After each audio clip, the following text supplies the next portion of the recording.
Capricorn, this is for you. Para sa mga Capricorn, ang reading na to ay para sa inyo guys. Capricorn. Ngayon ay March 12, 2025. March 12.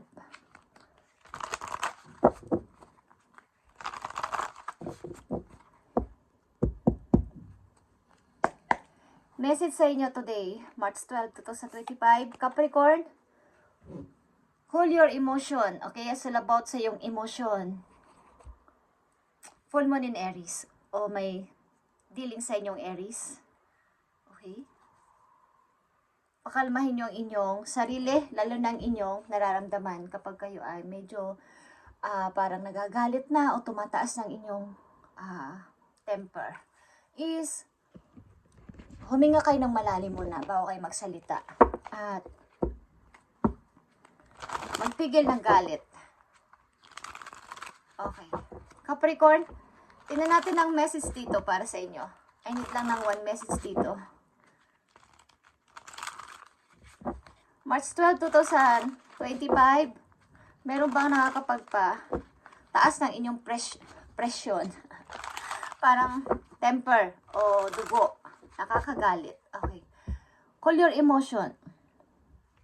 Kalma lang, Capricorn. And it message dito, one message for you. Andito ang Four of Wands, guys.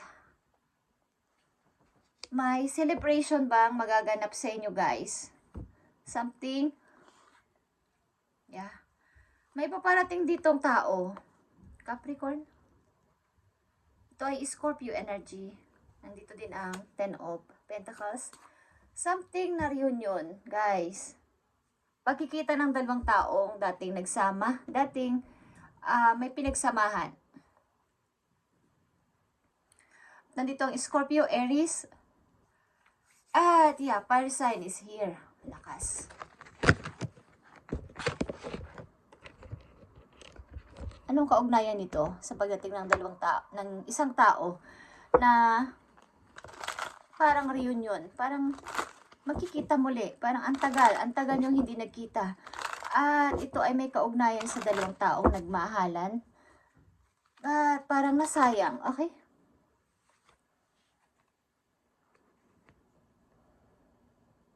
Parang sinayang ang pag-ibig na ininvest. Okay guys. But meron ditong pagpapatawad. Something na pagpuporgive. At nagpapasalamat din dahil nagkita na tayo o nag-usap ulit tayo o mag-uusap ulit tayo. Para may sasalubungin kayo sa airport ang ilan sa inyo Capricorn or may mangyayari ditong celebration sapagkat may pag-reunion na magaganap sa inyong pamilya o pagkikita ng dalawang taong matagal nang hindi nagkikita. Something. So, ang ilan sa inyo dito o karamihan sa inyo dito ay may konting galit o may tampo sa tao na to. Kaya cool your emotion ang una sa inyong message. Message mo sa mga sa mga Capricorn na nandito. Naagaw ng Aries ang inyong energy. Okay? Mukhang malakas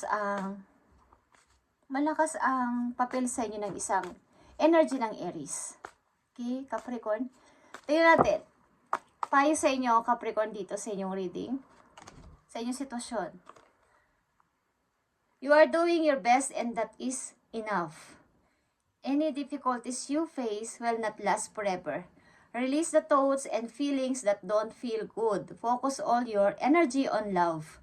Happiness in your hopes and dreams. Yeah, kaya kayo dito ay parang may konting. Hindi ko alam kung kayo ay may kinikimkim na galit sa puso sa isang person.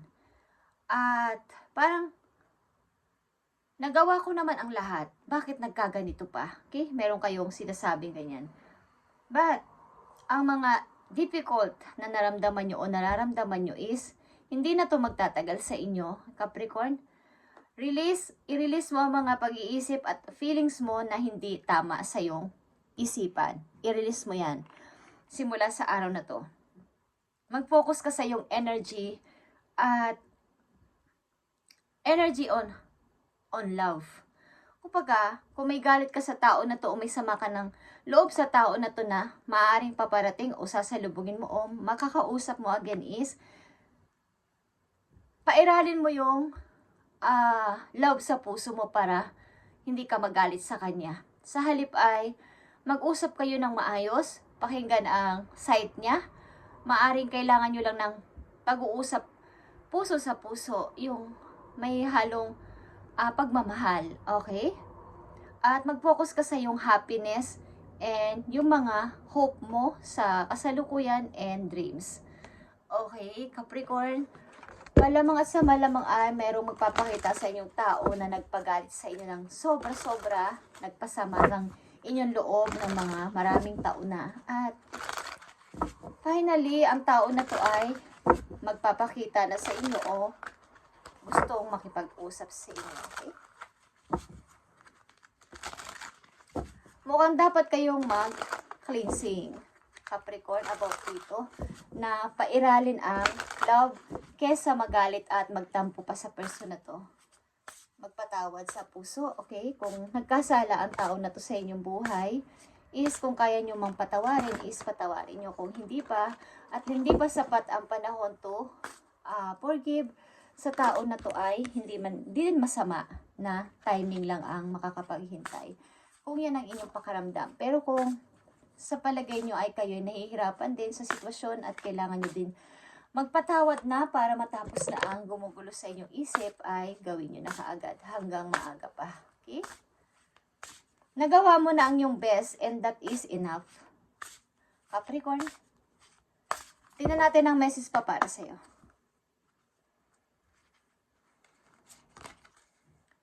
Nandito ang yes. Sweet satisfaction, good taste, savoring it. Okay, katulad ng apple is pairalin nyo yung kumbaga dati naman kayong sweet talaga na person. At katulad ng isang apple, gusto ito ng mga bata, gusto to ng lahat ng taong kainin. Kasi ito ay merong good taste at talagang masarap. Lalo na pag dumarating na ang panahon ng December, ang apple ay paborito ng lahat.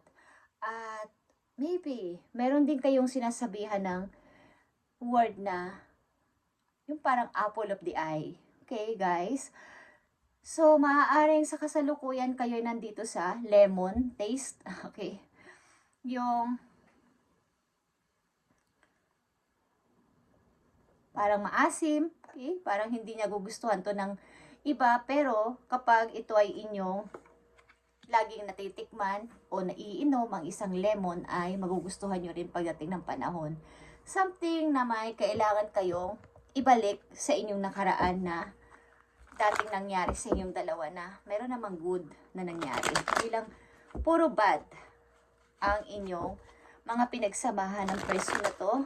Kung sakali man ay kayo ay kasal, dahil nandito ang Four of Wands is maaari meron ditong magtatagpong dalawang person na dating nagmahalan at may deep connection sa isa't isa. But kailangan dito ng pagpapatawad at pairalin ang love sa puso para sa mahinahong pag-uusap. Okay.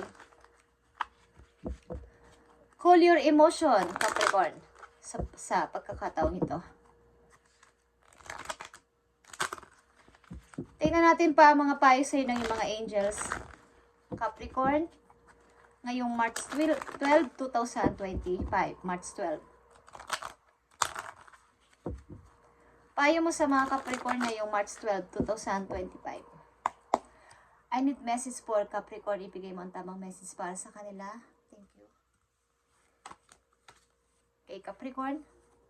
Andito ang Healer of Action. Ibig sabihin nito ay maaaring kapag kayo ay pagod at nahihirapan na sa buhay or may mga dumating na pagsubok, problema is sa isang yakap lang ng isa ng anak ninyo at mga taong malapit sa inyo ay nawawala lahat ng pagod ninyo.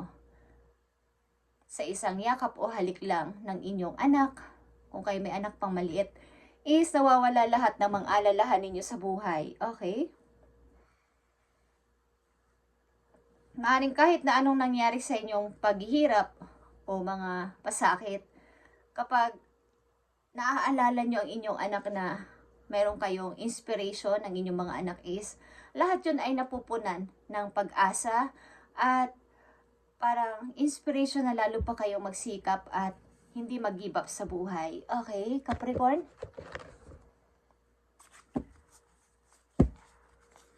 Message for Capricorn pa dito sa kailang reading ngayong March 12, 2025 sa mga Capricorn.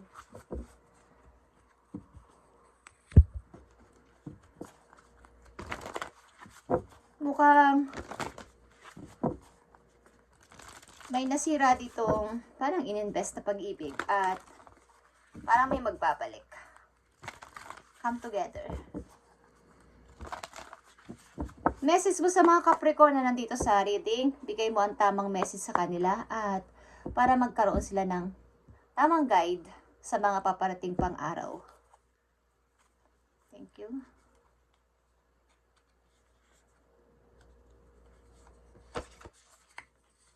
Okay. Nandito ang in the flow, Capricorn, everything is smooth sailing. Ibig sabihin, huwag ka mag-alala, lahat ng mga bagay na nangyayari sa iyo o nangyayari na is magiging okay. Katulad ng any difficulties you face will not last forever. Na message sa inyo kanina is everything is smooth sailing. Magiging maayos din ang lahat ng mga nangyayari sa inyo sa kasalukuyan. Hindi ito magtatagal at ito ay matatapos din. Okay? Huwag kayong mag-alala. Matatapos na lahat itong inyong mga alalahanin na to. Okay?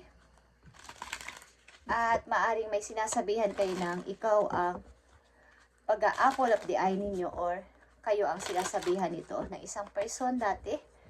Okay?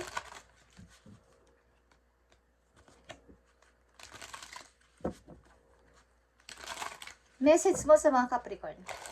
March 12, 2025. March 12, 2025. Sa mga Capricorn, ibigay mo ang tamang message dito. I need 2 messages dito. Okay, Capricorn. Meron kayo dito 3 of Pentacles. Ibig sabihin,